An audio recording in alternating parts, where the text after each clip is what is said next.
Hello, everyone, and welcome to today's very special Training Magazine Network webinar event, When the Sun Never Sets on Your Team, Leading Across Time Zones with Confidence. We're very happy to welcome Michelle Pletch to our community, VP Strategic Solution Development at ELB Learning. And thank you, ELB Learning, for making today's event possible. For more on all of the great services, products, and resources that are available to you from ELB Learning, click on the lower right there on your screen, and that will take you right to their website. And do stick around to the end of today's session, because we have a very special resource for you on learning strategy from ELB Learning, and that will be given to you at the end of today's session. My name is Philip Rodriguez, today's webinar producer, saying aloha from the Big Island of Hawaii.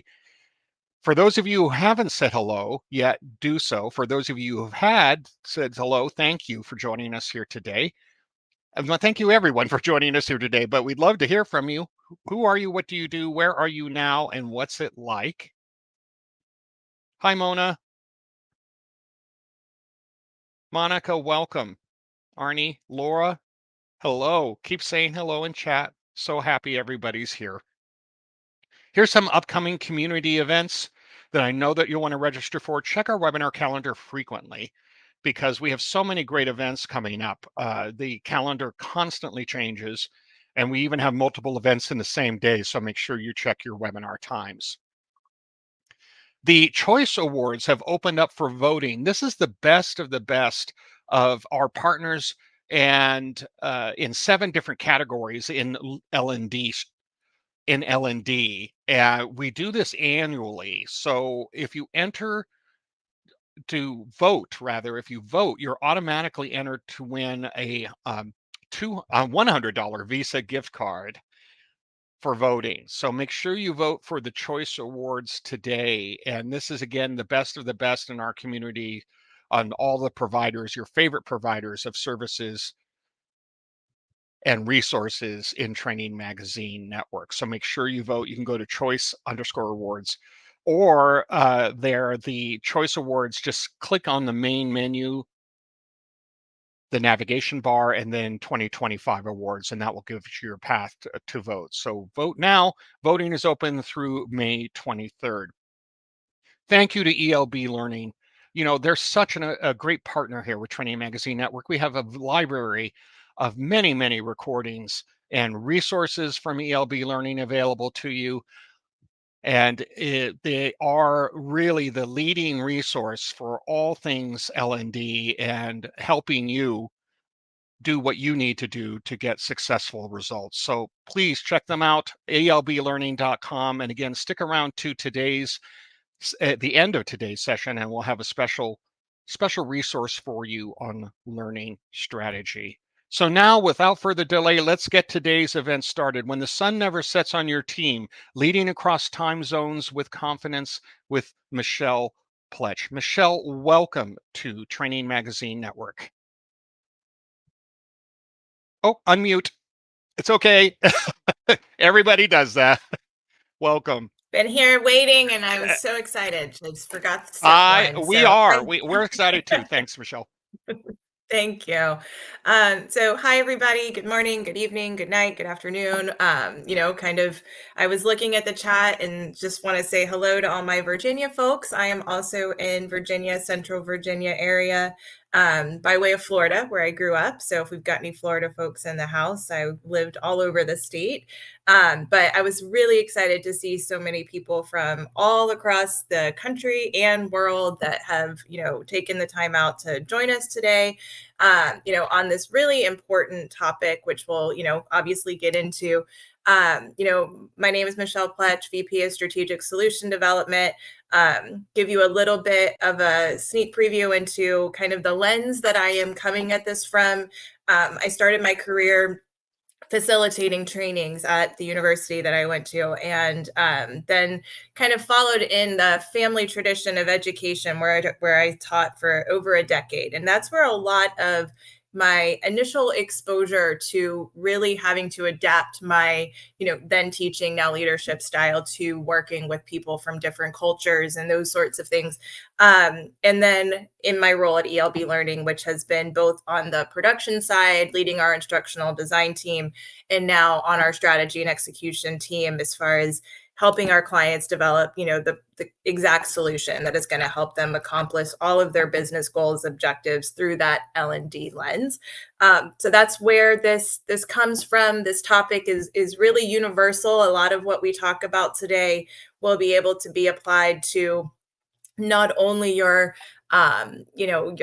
your teams and your organization, but really it's not just about time zones. A lot of the topics that we're going to cover can be really applied to almost any aspect of your life. So hope that everybody enjoys, get something out of it. We'll have some time here to some prompts to put some things in the chat, but please jump in.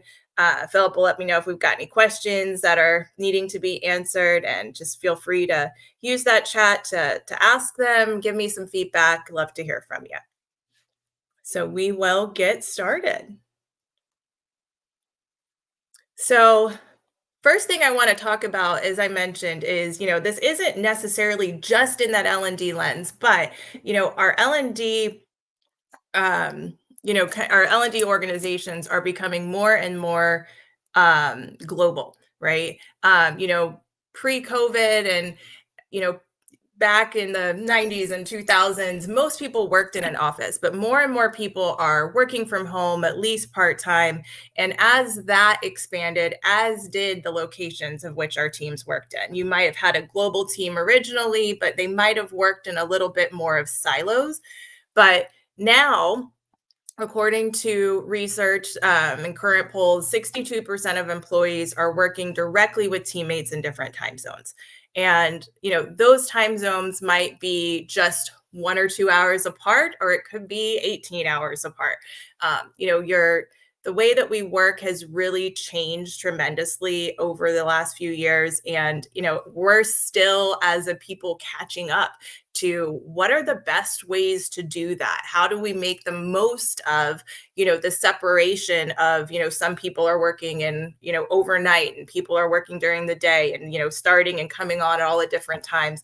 How do we actually maximize that? And ensure that we are being respectful and we are really understanding the different people that we're working with.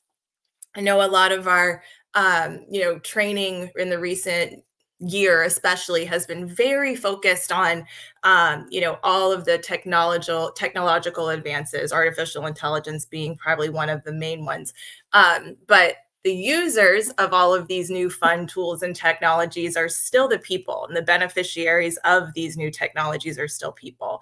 So I thought it was important, and one of the reasons we chose this topic today is just to make sure that with all of the fun tools and technologies and things that we have at our disposal, we're not forgetting about the people that are on the other side of those computers, the people are at the other end of our training, because it becomes very easy to focus just on the tools and processes and forget about the people that we're working with. And as leaders, or aspiring leaders, it's important that we have those tools to be able to really maximize our team and show that, respect, and just make sure that we're moving forward together.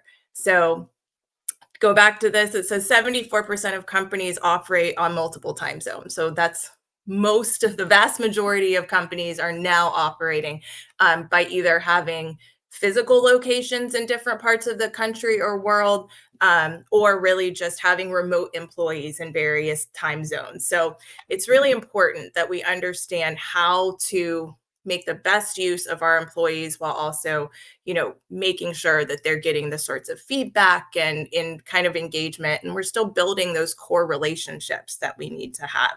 So this working across time zones has really become a core leadership skill, where it used to be something that only certain groups really interacted with, different, parts of the organization that might be spread across the globe. Really, almost all of us are doing that now. So in addition to all of the basic leadership communication skills, this is kind of a specialized version of that. So we're going to dig into that. We're going to dig into, the intentionality that you have to have in order to be successful leading international teams, especially strategies and just new ways of thinking, collaboration, communication, and team engagement. So hope you're all excited. Again, use that chat, come in and make sure that you're hopefully can get all your questions answered. And this presentation, of course, will be also presented to you later so you can rewatch it or go through the information. So first, going to start off with a quick poll, just so I can get a gauge of where in the world everybody is, as well as anywhere that you might have people that you're working with. So what parts of the world are any of your team members based? And this is a select, we can select multiple here. So if you've got people across the US and then across North and South America, across the world, please just give me an idea of what everybody's looking at right now. I'll give everybody a second And to do that. actually, Oh, is it Michelle, not? I Oh, okay. apologize. I'm going to end the poll and then reopen it here in a moment because Okay. I need to make it so it is multiple answer. And No apologies. problem. Just a moment.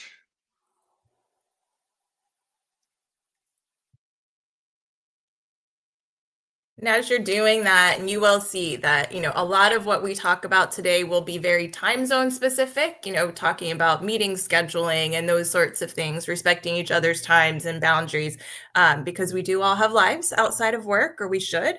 But it's also important that we're understanding that even within the United States, right, there are cultural differences between the South and the Absolutely. Northeast and the West Coast. Yeah, So great. now it's fixed. Multiple answer. Yay. Okay. Is Got it. available. Thanks, everybody. Thanks. All right. So, we have the majority of our folks are in the US, so it makes sense. The US is leading there. But, as these answers are coming in, I'm seeing that, a lot of us are working within organizations where our coworkers, our team members, the teams we lead are distributed, around the globe. So that immediately, can create barriers or advantages depending on how you kind of look at it and take advantage of those time differences. Okay, so I see that the poll was closed, I'll and take a look at thank it. you. Yeah. Thank Sorry. you. All right. So obviously US, as we mentioned, but I'm seeing Canada, Mexico, Caribbean, Central South America, Europe, Middle East. So really everywhere. I don't think there was an answer that wasn't selected, which is great. And it really drives that point home that we are going to be experiencing differences in time zones. Our teammates are going to have differences in, language, culture, all of these different things.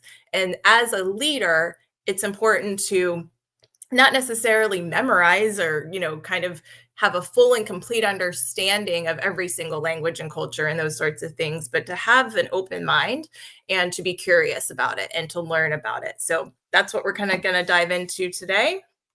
And one more interactive portion before I start talking a bunch again. What would you say is your number one challenge when working across time zones? And this could be specifically related to time, or the distance, the challenges that distance creates. So if you can throw that in the chat, that would be great. Thank you. I think it's Janine, I hope I'm saying that right, and Heather for getting us started off. And we're seeing including everyone, right? That is at its core one of the main challenges, right, for working across time zones. Because if it's a large enough distance, by the time someone's coming on, someone is either just logging off or is actually already logged off for the day. So all of these are, very, very, very common, hard to do group things together. Absolutely. That bond. I love that you included that in there. Thank you. Because that is something that we're going to talk about a little bit. So it's great to see that, these are things that we've thought about, things that we're trying to overcome, and probably why a lot of you are here today. So hopefully this session offers you a little bit of ideas on how to make sure that we're doing our best for all of our team members. So I'll give everybody just a few more seconds to type any answers in, but I'm seeing lots and lots of things that fortunately we will cover today. Yeah, developing that community and trust asynchronously. Absolutely, Crystal. Thank you. All right. And feel free to keep adding to the chat, and I will continue on and start actually talking about some of those challenges. So there are real challenges that come with leading across time zones, right? You've got your delays in communication and decision making. If your team is spread across from San Francisco to Singapore to Africa and the Caribbean, East Coast. It can, sometimes you have a question that you want answered and you put that into your Teams or Slack or, other form of communication tool, and you might not get an answer right away. It might take, you might not get an answer until you're logging off or when you log back in the next day. And if you don't have a plan in place for that, it can create bottlenecks, right? It can slow down your work. It can cause all sorts of delays, as well as miscommunications. And of course, that will then lead to frustration. So it's important to have a plan for those delays in the decision making and communication. And then a lot of people mentioned, scheduling of meetings. Very, very difficult to include everyone in meetings when the time zones are so different. You want people to be able to log off and log in at reasonable hours. But when you're 12, 14, 15 hours apart, that becomes very difficult for everyone to do that. So definitely one that we're going to dive into. um, Misalignment on expectations and priorities, that can sometimes be something that causes real problems. We'll go again into some cultural differences that we experience, but what one group might see is just a fire that has to be put out. If that wasn't properly communicated to your teammates that you maybe weren't able to have that face-to-face connection with, you can then have this misalignment in priorities. It can really lead to, again, some frustrations and bottlenecks. Work can drift off track if you're not really careful about making sure everybody is aligned, understands, and appreciates what needs to occur. And then that loss of connection, that was another one that somebody, I saw multiple people put in the chat. That happens not only across time zones, but simply by being in this virtual space, right? We used to have in-person meetings, and we used to see each other walking to the break room.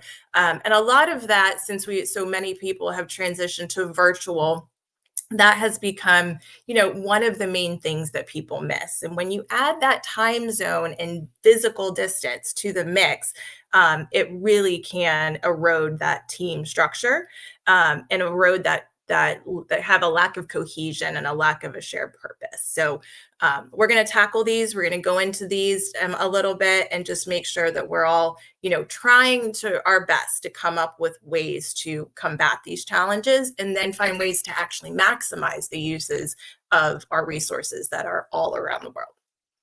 So thank you again for everybody for participation.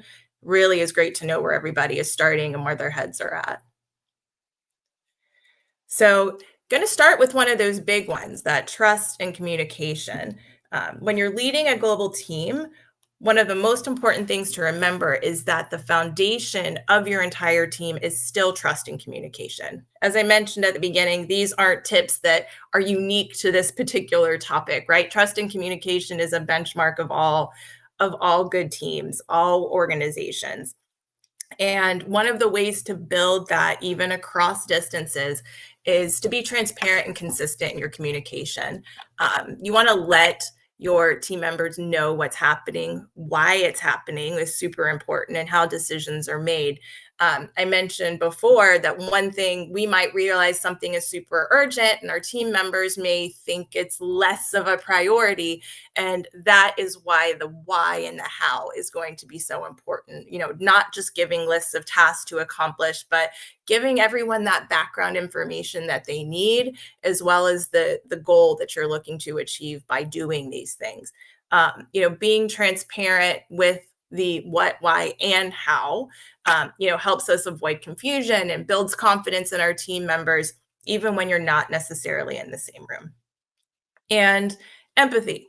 It's another one that we need to make sure we're really paying attention to.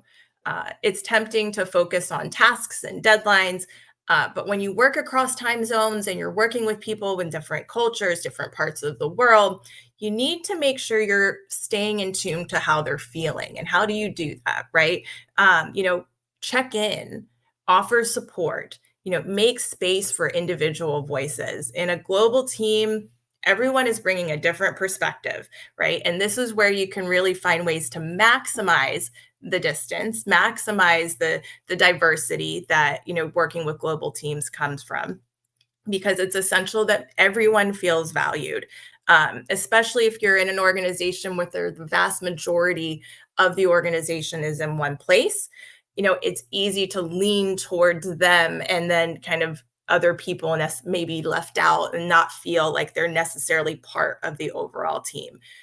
You know, so it's not just about including them in meeting invites and making sure they get their recordings. It's about really making sure that everyone feels respected, that their viewpoints are respected, their cultures and their work styles, because everyone has different styles of work and different ways of communicating, and making sure that you are listening and understanding your team members and all of those differences, and letting them, you know, bring what they have best to offer to the table. So you want to make sure that you're maximizing and really focusing not on the tasks, but on those relationships. You know, building those foundational relationships is key to leading any group of people. You know, and it's easy, as I said, to focus on the deliverables, on the tasks list. But when team members feel seen and heard and appreciated, not only does that improve your culture, but it improves the work, it improves the organization, because people are more likely to, you know, give their best, to try their hardest, to feel free to bring those ideas to the table. So if you keep these, you know, trust and communication and how to foster those at the front of your mind, you can create an environment where you're really maximizing your team, collaboration can thrive, and the distance becomes less of a barrier and actually more of an asset. All right, here we go. Another chat. I want to hear from you. What are some ways that you currently build trust with remote team members? What are some things that you're currently doing, or some ideas that you have, something that's worked really well? You know, I have my own particular things that I do with my team, but what are you doing with yours? Because then we can all learn from each other as much as anybody can from me. So I'll give everybody a chance to answer that. And again, this could be something that you are currently doing, something you plan on doing, something you've heard that you want to give a try. Thank you, everyone that is typing.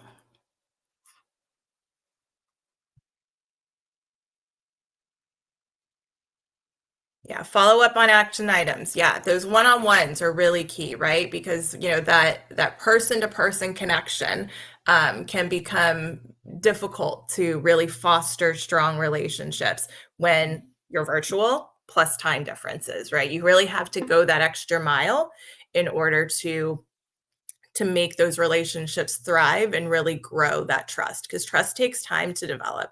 Communication styles are different, and we got to make sure that we learn, ask questions, and then make sure that we are, you know, following up with our team members. All right, drop-ins. I like that. And I saw monthly team meetings where we played games. I love that.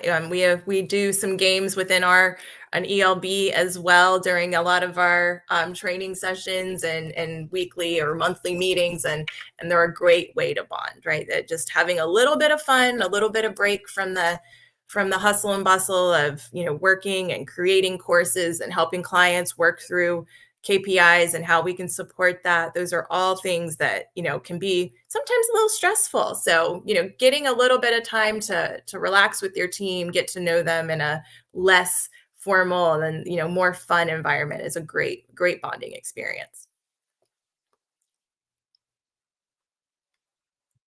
See, just sending direct messages, making sure people, oh good, yeah, making sure people recognize, like, we respect your time. You don't have to respond immediately.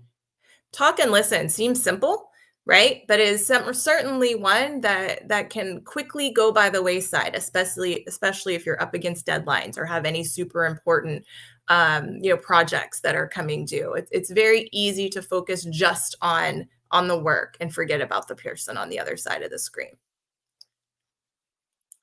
So thank you. And everybody make sure that you are looking at these ideas, jotting down ones that, you think might, be something that you could adapt into your particular day or weekly cadence. So I'll keep going. Feel free to keep adding for the benefit of everyone that's here. And so the next thing I want to kind of talk about is leading with clarity, and not clock time. When we lead teams that are spread across the globe, it's not just about working asynchronously. It's about leading intentionally. That starts with a people first mindset. So instead of focusing on the tools, like I mentioned at the beginning, ask questions. Ask, how do I make sure that everyone is feeling included, informed, valued, especially when you're not actually online together?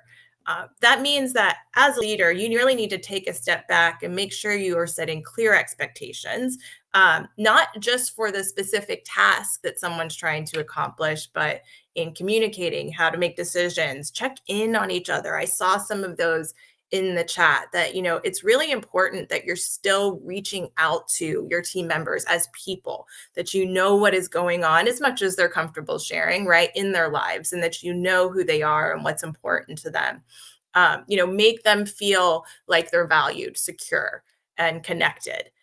Make progress visible, because when people know what's happening and they have a clear understanding and visibility into what's going on, even if they're not online, that's that building of the trust. So good communication can build that trust. No one wants to feel like they're coming into their day and have absolutely no clue what's been done or said or decided when they were offline, right? That just creates a culture of people that feel like they have to constantly be checking their emails and slacks and messages, and have their phone on them at all times, because that's not a healthy way to live. So it's important that you're making sure people are valued, and you value not just their work but the actual person. So protect your time together. Use it as a way and time to connect, not just run through your tasks, because your team culture is built in moments of care and questioning and concern, not just being technically coordinated on what the tasks are. We're really shaping how people feel about their work, which then affects our business outcomes, right? It affects the work that they put out, because when they feel valued and appreciated, they're going to give their all. When people start to feel like they're just not part of that unified team, that's when the work will start slipping as well. So a few kind of technical tips that we can talk about, asynchronous versus synchronous meetings. When you have a huge time zone difference, it's very easy to just say, hey, the meeting will be recorded, and not worry about them actually being included. But there are times, as this slide says, this could have been an email. There are times when there's not a reason to have meetings in person or virtually, that there are things you can simply do asynchronously. So when it's important to actually go live, like we are right now, if there's something you need to align on quickly, if there's something that could be misunderstood or misconstrued, when there might be some emotion or things involved, we've all probably typed a text or a social media post, and you go back and read it and say, "Oh, that sounded kind of rude. I didn't really mean for it to come off that way." When those kinds of messages and conversations are going to happen, you want to make sure you're doing your best to include as many people in that live conversation as possible. And again, some sorts of building trust really takes that eye contact. It really takes that listening ear, and so those are good times to go live. But when you're simply sharing updates, or simply saying, hey, here are some things that have been decided, here are some goals that we've set out, if you're just trying to gather input, that could be through polls. A lot of times meetings aren't great for that anyway, because we end up hearing from just a handful of people sometimes. and just to avoid meeting overload, especially when there's time zone differences. It's really important to do your best to schedule at times where most people can be involved, and then shift those meetings, as we'll talk about later, so that we can include more and more people. So it's good to just remember, when do I need to, really get on the call, on the Zoom, on the Adobe Connect? When do I need to, when can I just get an email and save some people 45 minutes of their day, especially if it's going to be falling after normal work hours. So, as leaders, right, and someone that leads global teams, one of the things that we need to cultivate in ourselves is flexibility. And awareness that's different than our traditional leadership. A lot of us probably have taken leadership courses over the years, especially 5-10 years ago, that were very focused on in person, in office type situations. Working with people across time zones and in countries and cultures is just a fairly different leadership style and takes some fairly different skills. Time zones don't just impact scheduling, they also can influence how your team works. For example, in a lot of environments, quick decision making, quick actions are very, very important. And it's just the kind of way that people work. Most of the US probably is like that, right? We're very task oriented. We need to get things done quickly so we can move on to the next. Other cultures, it's a much more deliberate process, more time for discussion, more consensus building, longer processes. Those differences and misalignments in those can cause frustration if you don't kind of have an understanding of how different people work. So, understanding these differences helps you to approach your communication in a way that will work for everyone. So, it's really important that you have that understanding of where your team members are starting from. And it's also important to talk about, how to give feedback, which we'll actually talk about later on too.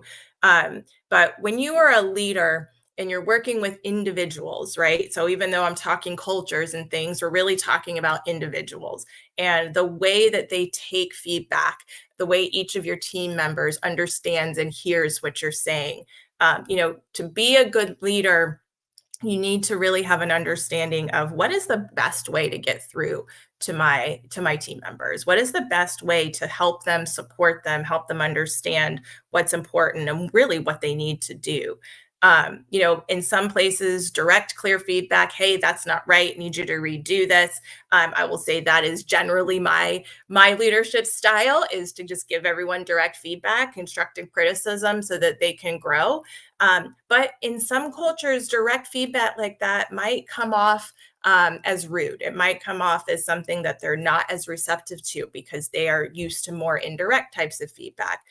So it's really important that you are aware of these cultural nuances, and give feedback in a way that the recipient is going to be receptive to it, that they understand what you're saying, they respect what you're saying, and aren't getting offended by what you're saying. So it's going to be really important, again, just to have that personal connection, that personal understanding of your different team members, and adapt to some of those preferences and how they communicate. It's important just to be flexible in general.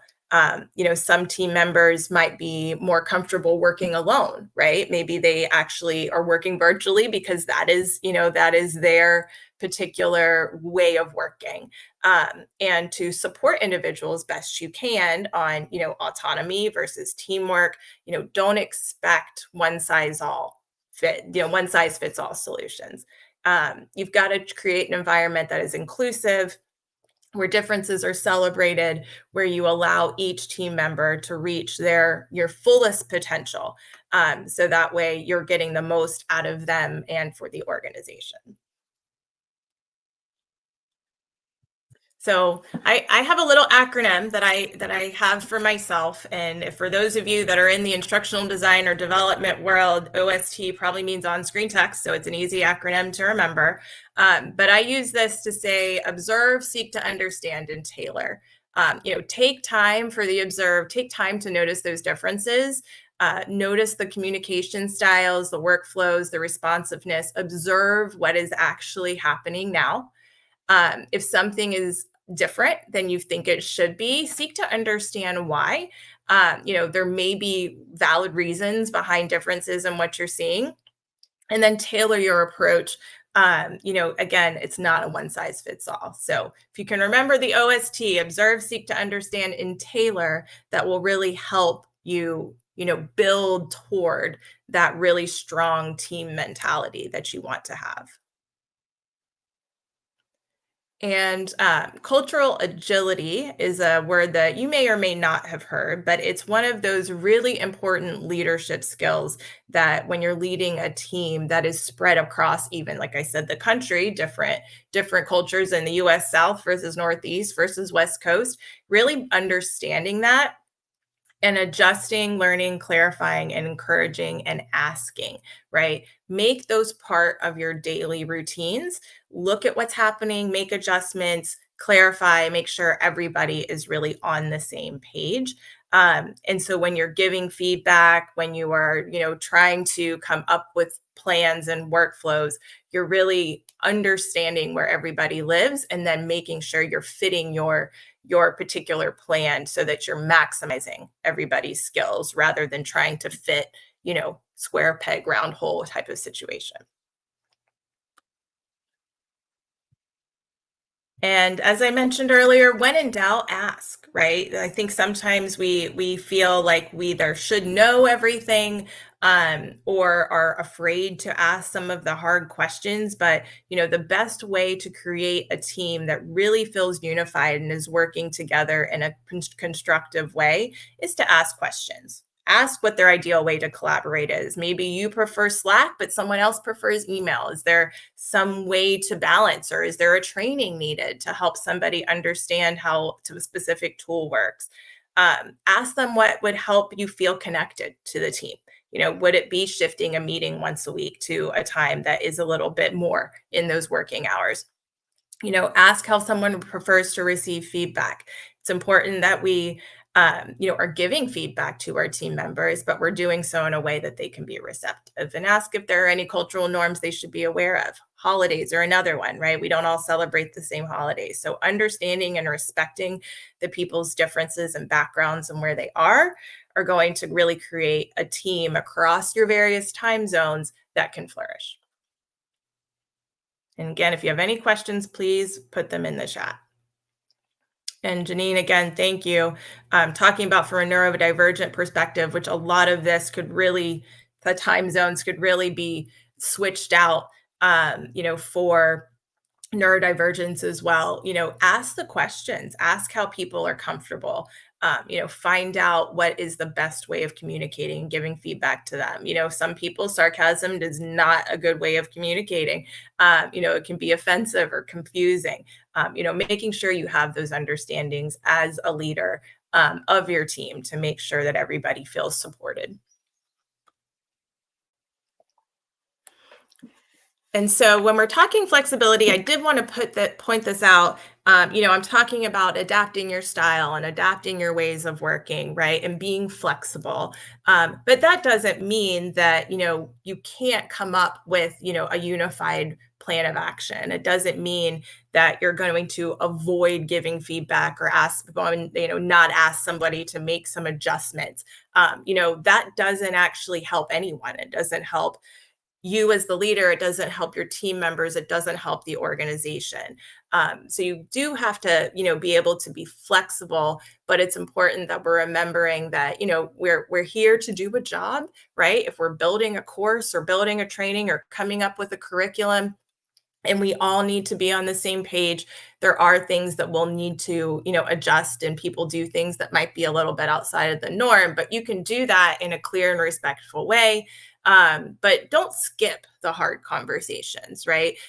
It hurts performance and it hurts trust and can lead to resentment and frustration. So while most of what I'm saying is very focused on, hey, be flexible, listen, understand these differences, but not to the extent that it would be harmful to the organization, or it would actually put these various team members in a bad position. So, make sure that you are, leading in a way that benefits the whole, and are giving the support when something might be a little bit outside of the norm.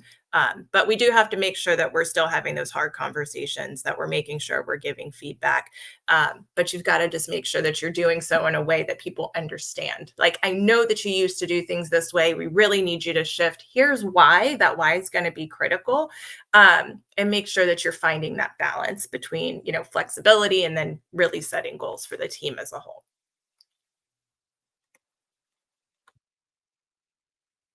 Okay, so give a lot of information so far. One last poll. Where do you feel the most leadership tension? Where do you maybe pause?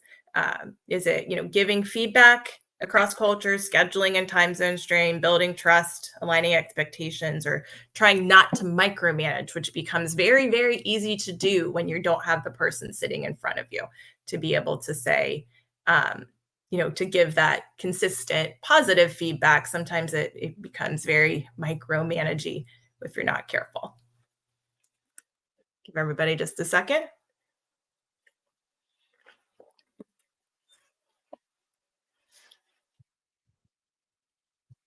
Okay, thank you, everyone. All right. Yeah, thank you.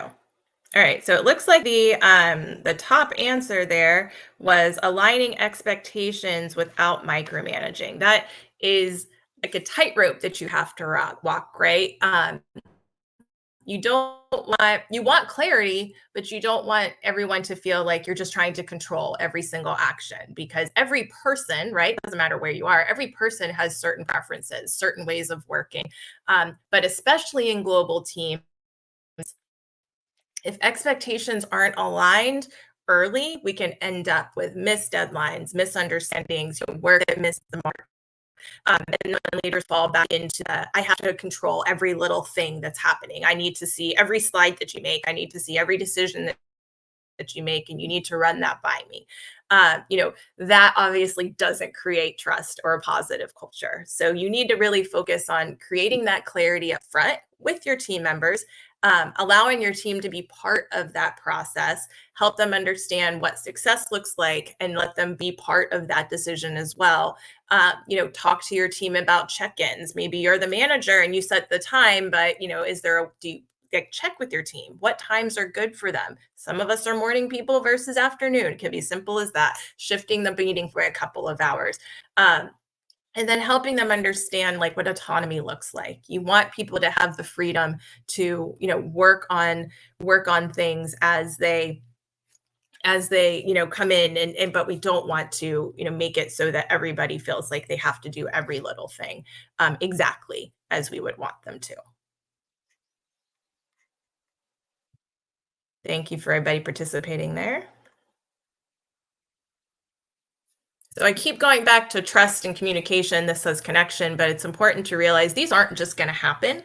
As we talked about at the beginning, some ways that you all are already using, to try to build those relationships, because that lack of connection is one of the biggest, barriers to a cohesive team when your team is distributed, virtually as well as by time zones and space. Some ways that I actually had written down that a lot of you actually said, but short little conversations, schedule times for one-on-one. As I said, trust doesn't happen by accident. You have to create the space for it to be built. As people, not just understanding their ways of working, but who these people are. So you might have a 30-minute meeting, and it's very easy to say, all right, I'm going to start this meeting. We have a lot to accomplish today. Let's get right down to XYZ. But even taking a couple of minutes at the beginning of a call to just ask how somebody is, ask what someone did over the weekend, ask about someone's child's baseball game or rehearsal or dance recital. Create that space in which you can see them as individuals that have lives outside of work that you respect and you value and you want to know something about.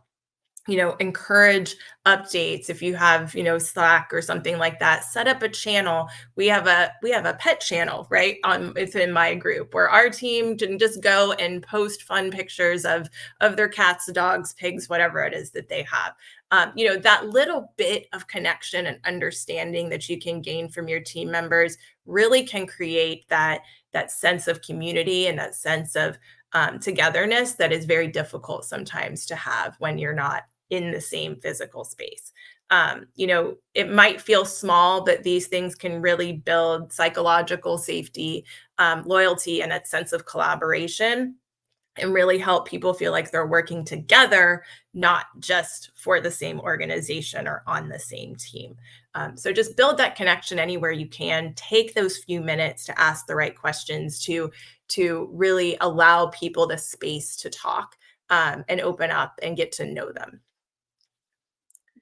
So, what is for you? Do you have a small ritual that you've seen that builds connections even virtually? Is there any specific thing? I know this kind of overlaps a little with what we said before, but do you have any ritual that you do every week or every day or even once a month that, really helps to build that sense of community amongst your organization? So, I'll give everybody a few minutes to type there. Icebreaker questions before all hands meetings. That's great, right? That really will, allow someone, even if you just answer in a chat, for people that are a little shyer and don't like to necessarily be on camera and talking in a large group, still allows someone to get, to know you virtually. Fun chats, absolutely. A lot of different ways to, just have those small little personal breaks within your day. Nice, Vanessa. The record sharing time, just random time to talk.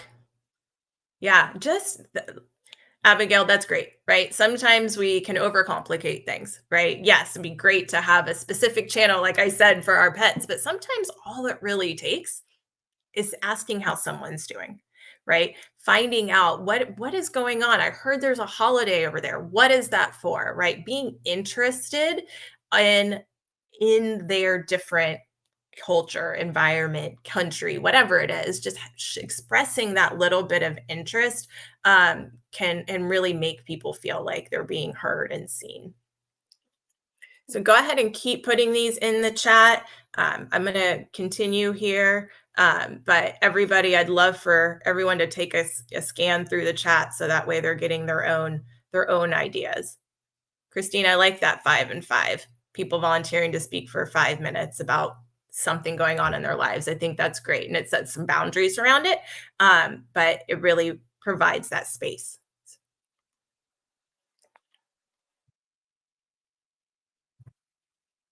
So kind of going on for that micromanaging and, the setting the clear expectations, just really try to be clear. It's easy when your team isn't in the same room or the same time zone. It can be tempting to over communicate, right? You're giving too much detail, you're micromanaging, just so people stay in the loop, right? But just try to make sure that in your communications, you're clear, you're giving ownership to the people that are going to be executing on some of your visions. Don't assume that everyone has an understanding of what your expectations were. I will be transparent. I have completely done that. I have written lots of directions down and left certain things out that I thought were just obvious. And when I came back in the next day and something wasn't quite right, I looked back at my directions and I said, you know what? That's on me, right? I was not clear on what I was expecting. I wasn't clear on where to find the best information. As a leader, one of the most important qualities, in any circumstance is self-reflection. You got to make sure that if something isn't going right, look at yourself first. Is there something I could have done better to, really empower my team? Make sure that your expectations are known, they're visible, they're accessible. You don't want them to have to rely on being around and online at the same time. When you're really being clear on your expectations, the goals, the vision, and the how, you're going to build that trust with your team, and you're going to get, the products that you actually are looking for. You're not handing off when you're giving them ownership, you're not handing off the leadership, but you are allowing them that autonomy to really, put their own personal spin on things, and making sure, that they are confident in what they're putting forward, and then that they understand that you trust and realize that they're capable when you're not around. So when teams are remote or distributed, as we mentioned, connection doesn't just happen. There's no hallway to walk down and bump into each other. So these three things are, just really simple ways of making sure that you're doing this on a daily basis. Just make space for that personal connection. Build those relationships by asking questions that I had on the screen earlier, and use those rituals that you were putting in the chat so kindly earlier. Like, use some of those, incorporate those into your daily activities, and you'll find that you've got a team that really feels that connection despite the distance.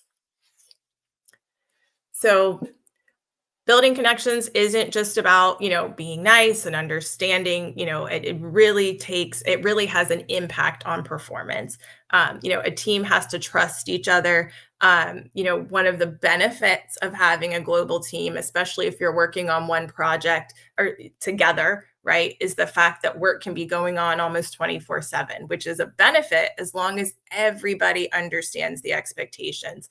But you have to make sure that everyone on the team understands the workflows, and they feel like a cohesive member of the team, somewhere that they can share ideas instead of just being silent and trying to follow directions that may or may not have been clear. Ask for help. um, Try to get people to be engaged, and because the more engaged people are, the greater the connection, the greater your results are going to be. Trust and connection aren't extra things.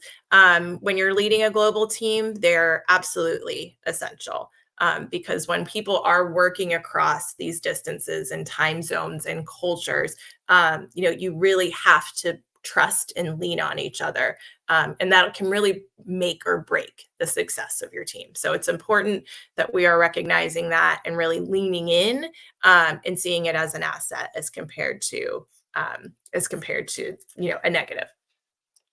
So to kind of recap a lot of what people have said here, start meetings not with just an agenda, but with an intention of giving people space to tell us about their day, voice concerns, bring up ideas that they feel like their voices are valued.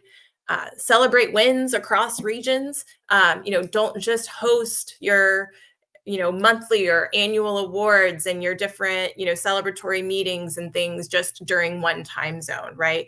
Adjust time zones. Maybe you have a meeting in what would be your morning one day and your evening another day. Just making sure everybody feels like it's a level playing field and they're not on the outside looking in.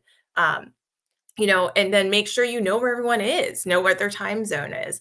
And then use your tools in the proper way.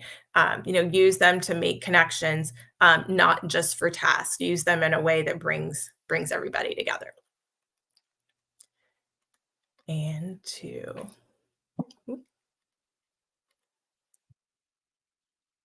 So to kind of bring it all home and then give everybody space if there are any questions that anybody wants to pop out.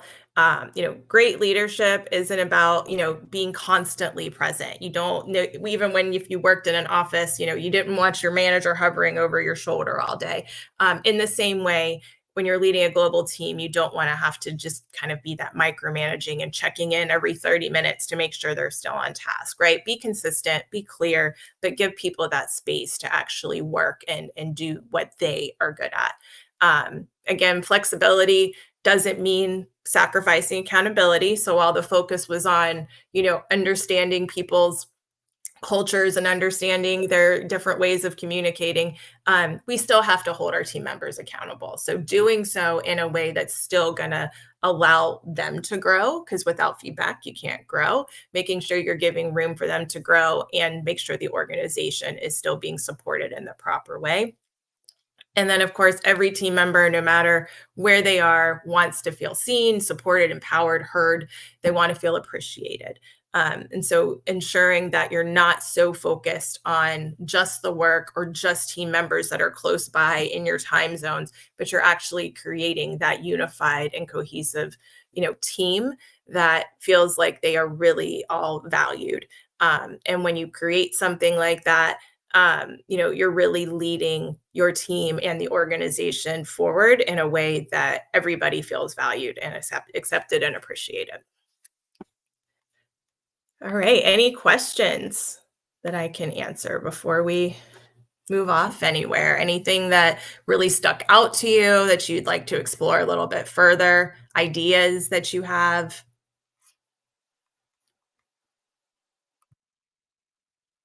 And Michelle, what a fantastic presentation here. And we've changed the layout so you can answer how was today's session. Go ahead and rank it or rate it if you would. There's also a couple of new areas here where you can print out a certificate of participation. And also, I promised a special resource and service from ELB Learning. Here it is in chat for everybody. It's on learning strategy. Check it out. There's some amazing resources and information there for you. Thank you to ELB Learning for making that available. And now is your chance to put in any questions, last minute questions if you have them for Michelle. Oh, there's a couple from Walter. Michelle.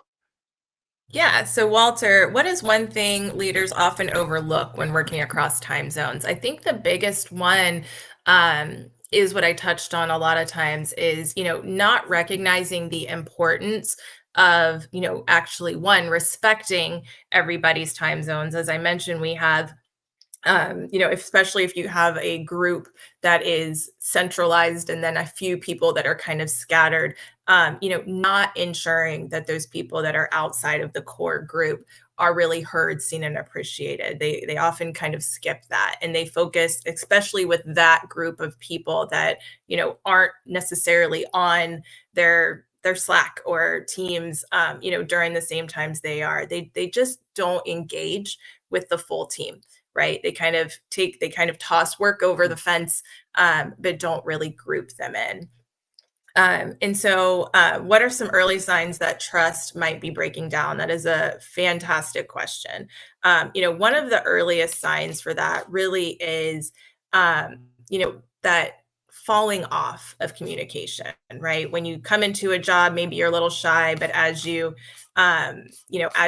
become more comfortable, then you start to open up a little bit more. But if you're not creating that space for people to feel respected and build that trusting atmosphere, you'll notice that people stop giving you their ideas. They stop telling you what they think.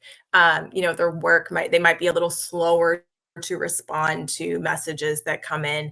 All of those are signs that something isn't quite right. And at that point, it's good time to have those one-on-one conversations. Like, hey, like you've had some really great ideas in the past. You haven't offered those in a while.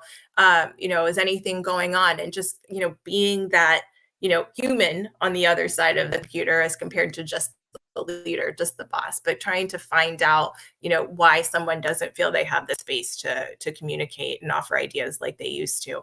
And they might tell you, it has, something to do with just not feeling appreciated or the meetings always being at a time where they can't attend. So there are a lot of different signs, but going back to the observe, seek to understand, tailor, that OST, like paying attention to the communication that isn't coming in as frequently, or that things are very direct and to the point, and they're now no longer offering up any sort of personal details that might tell you that they're no longer really feeling appreciated like they should be. Michelle, thank you. You've summed it up nicely here for all of us and given us a lot of direction and food for thought on our global world, right? So thank you for a great presentation here for Training Magazine Network.